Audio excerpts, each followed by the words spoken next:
모세의 중보기도를 들으신 하나님께서는 화를 거두십니다. 그 후에 모세는 산에서 내려갑니다. 15절을 보면 모세의 손에는 하나님께서 친히 쓰신 언약의 두 돌판이 있었습니다. 그게 내려가는 도중 17절을 보면 여호수아를 만나게 됩니다. 여호수아는 백성 가운데 들려오는 요란한 소리를 듣고 다툼이 일어났다고 생각을 합니다. 그런 여호수아에게 모세는 이 소리의 진상을 알려줍니다. 본문 18절의 말씀을 보겠습니다. 모세가 이르되 이는 승전가도 아니요 패하여 부르짖는 소리도 아니라 내가 듣기에는 노래하는 소리로다 하고, 노래하는 소리라고 합니다. 하나님을 떠나 우상을 섬기며 배교의 축제를 벌이고 있었던 것입니다. 24장 18절의 말씀을 보면 모세가 시내산에 오른 지 40일밖에 흐르지 않았음을 알 수 있습니다. 고작 40일입니다. 이스라엘 백성들이 하나님의 말씀에 순종하겠다고 다짐한 지 얼마 지나지 않은 상황입니다. 그런데 그 짧은 시간도 참지 못하고 금송아지를 만들고 우상을 섬기는 죄를 범한 것입니다. 그 범죄의 현장을 19절에서 묘사하고 있습니다. 진에 가까이 이르러 그 송아지와 그 춤추는 것들을 보고 크게 노하여 손에서 그 판들을 산 아래로 던져 깨뜨리니라. 19절에 묘사된 이 모습은 그 당시 이집트에서 풍요와 다산을 위한 의식이었다고 합니다. 하나님의 백성이 되겠다고 다짐한 이들의 삶의 모습은 여전히 과거의 우상을 섬기는 것을 벗어버리지 못했다는 것입니다. 지금 시내산은 하나님의 임재의 장소입니다. 그런 곳에서 스스로 언약을 저버리는 행동을 하고 있는 이스라엘 백성을 보면 참 안타깝기만 합니다. 그런 모습에 모세는 화를 내며 언약의 두 돌판을 던져 깨뜨려 버립니다. 하나님께서 주신 소중한 언약의 상징을 깨뜨리는 모세의 행동에 대해서 여러분은 어떤 생각을 하게 되십니까? 큰 실수일까요? 어긋난 분노일까요? 이것은 실수가 아닙니다. 잘못된 분노도 아닙니다. 거룩한 분노의 표현인 것입니다. 하나님께서 이스라엘 백성의 이런 모습을 보시고 화를 내셨던 그 감정을 모세가 표현하고 있는 것입니다. 지금 이스라엘 백성에게 이 언약의 돌판은 아무런 의미가 없어진 상황입니다. 그것을 상징적으로 보여주는 것이 이 돌판을 산 아래로 던져 깨뜨리는 행동이었습니다. 후에 다시 언약의 돌판이 만들어지게 됩니다. 언약의 회복이죠. 그때는 모세가 친히 깎아서 만들게 됩니다. 다시 이스라엘이 처한 상황으로 돌아와 보겠습니다. 20절을 보면 모세는 백성에게 명령을 내립니다. 모세가 그들이 만든 송아지를 가져다가 불살라 부수어 가루를 만들어 물에 뿌려 이스라엘 자손에게 마시게 하니라.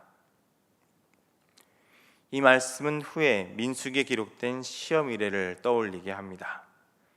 민수기 5장 11절에서 12절을 보면 의심을 받는 아내가 쓴물을 마셔서 진실을 밝히는 의뢰가 나옵니다. 이어지는 말씀에서 주종자들이 선별되는 것을 볼 때 아마 이때 어떤 증표가 나타난 것은 아닐까 하는 견해가 있습니다. 그런데 그보다는 이렇게 우상을 불사르고 그 죄를 물에 뿌려 마신 것은 이스라엘 모든 백성에게 이 죄에 대한 책임이 있고 그 죄를 확증하는 행위로 보는 것이 더 나은 견해일 것입니다. 이렇게 모든 이스라엘의 죄에 대해 책망을 한 후 모세는 아론에게 찾아갑니다. 시내산에 올라가 있는 동안 백성을 책임지는 자로서 아론과 훌이 세워졌습니다. 그러나 아론은 이 일을 온전히 감당하지 못합니다. 우리가 살펴본 것처럼 이스라엘 백성이 시작하기는 했어도 그것을 그치게 하고 하나님을 섬기게 할 아론이 이 일에 앞장을 서서 금을 모아 녹여 금송아지를 깎아 만드는 죄를 범합니다. 그런데 오늘 말씀을 보면 핑계와 변명으로 그 죄를 이스라엘 백성에게 넘기고 있습니다. 이 역시도 지도자로서 책임을 다하지 못하는 모습입니다. 죄에 대한 분명한 태도는 그 죄에 대해 인정을 하는 것입니다. 그래야 돌이킬 수 있습니다. 변명과 핑계는 내 죄가 아닌 것처럼 나 자신도 속이게 됩니다. 그러니 다음에도 동일한 죄의 자리로 나아가기 마련입니다. 단호해야 됩니다. 부끄러울지라도 하나님 앞에 내려놓고 다시는 동일한 죄의 자리로 나아가지 않도록 하나님의 도우심을 간구해야 합니다. 이런 와중에도 25절의 말씀을 보면 여전히 백성들은 방자한 모습을 보이고 있는 것을 확인할 수 있습니다. 방자하다에 사용된 히브리어는 파라라는 단어로 멋대로 다니다라는 뜻을 가지고 있습니다. 이렇게 죄에 대한 엄중한 징계의 순간에도 여전히 이집트의 우상 문화를 따르며 하나님의 이름을 모독하고 원수에게 웃음거리로 만들며 하나님의 뜻이 아닌 그렇게 자신 멋대로 행동하는 이스라엘 백성들이 있었다는 것입니다. 아마 이들은 이번 사건의 주동자였던 것 같습니다. 이런 모습을 보며 모세는 26절과 같이 소리칩니다. 이에 모세가 진문에 서서 이르되 누구든지 여호와의 편에 있는 자는 내게로 나오라 하매 레위 자손이 다 모여 그에게로 가는지라. 모세와 같이 이런 이스라엘의 방자한 모습을 보며 거룩한 분노를 품고 있었던 사람들이 있었습니다.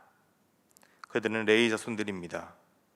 모세가 여호와의 편에 서 있는 자들을 부르자 이들은 서슴없이 모세에게 나아갑니다. 모세는 이들에게 하나님의 명령인 우상 숭배자들을 척결할 것을 전합니다. 레위 사람들은 모세의 말대로 행합니다.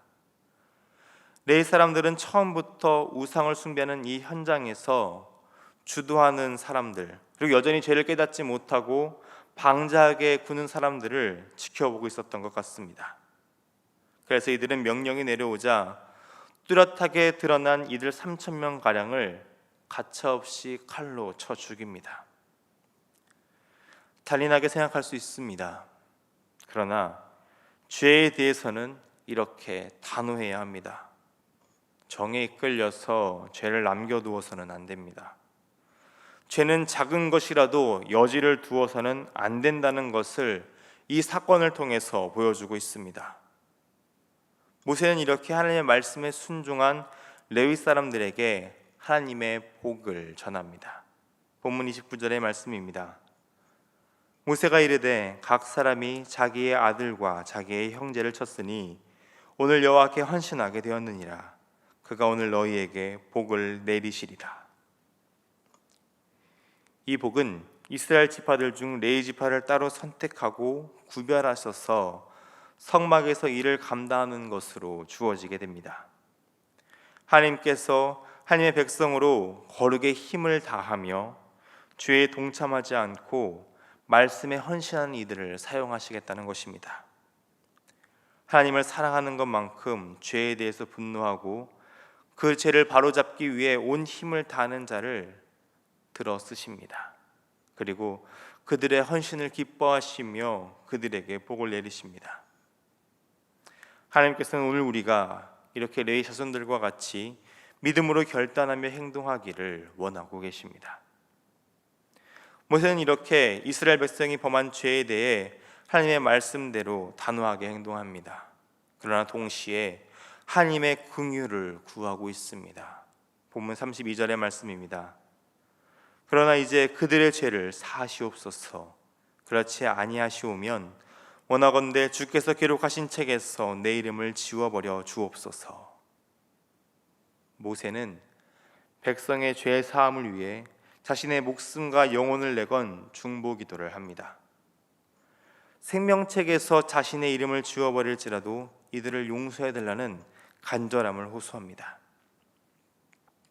이에 대해 하나님께서 33절과 34절의 말씀과 같이 자비를 베푸시지만 여전히 죄에 대해 단호하심을 표현하고 계십니다.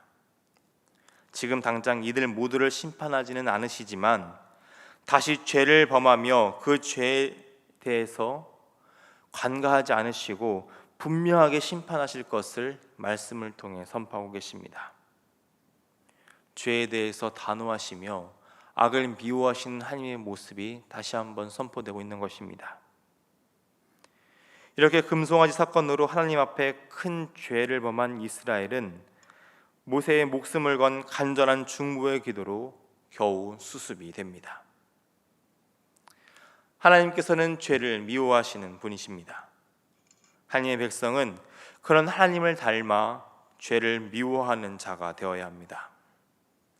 이전에 죄의 종노릇하며 어둠 가운데 살아갔던 모습들을 버려야 합니다. 이제는 하나님의 자녀로, 빛의 자녀로 살아가야 한다는 것이죠. 그래서 바울은 데살로니가 전서에서 악에 대해 얘기할 때 모양이라도 버리라고 합니다. 그 겉모습이라도 따라서는 안 된다는 것이죠. 고민 없이 단호하게 죄와 악을 버려야 한다는 것입니다. 변명과 핑계를 버리고 하나님 앞에 바로 서는 것이 중요합니다. 이 새벽 기도하실 때 우리의 죄에 대해 자복하며 나아가시기 바랍니다. 작은 것이라도 감추지 말고 다 쏟아놓고 하나님의 긍휼과 자비를 구하며 회개해야 됩니다. 아플지라도 어려울지라도 레위 자손들과 같이 단호하게 끊어내는 결단을 할 수 있도록 하나님의 도우심을 간구하시기 바랍니다.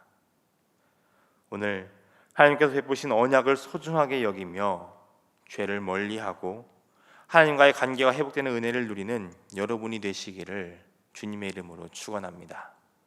기도하겠습니다.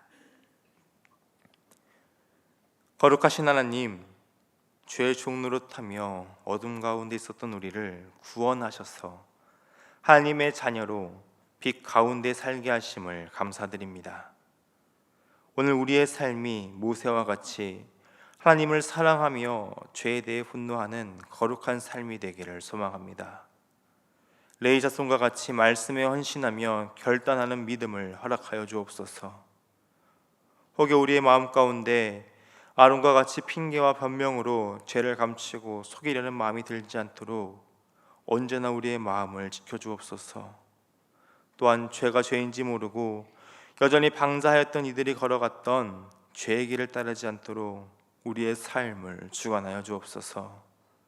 날마다의 삶에서 하나님께서 주신 약속을 소중하게 여기며 죄를 멀리하는 믿음의 사람이 될 수 있도록 오늘 우리와 함께하여 주옵소서. 사랑이 많으신 우리 주님 예수님의 이름으로 기도드립니다. 아멘.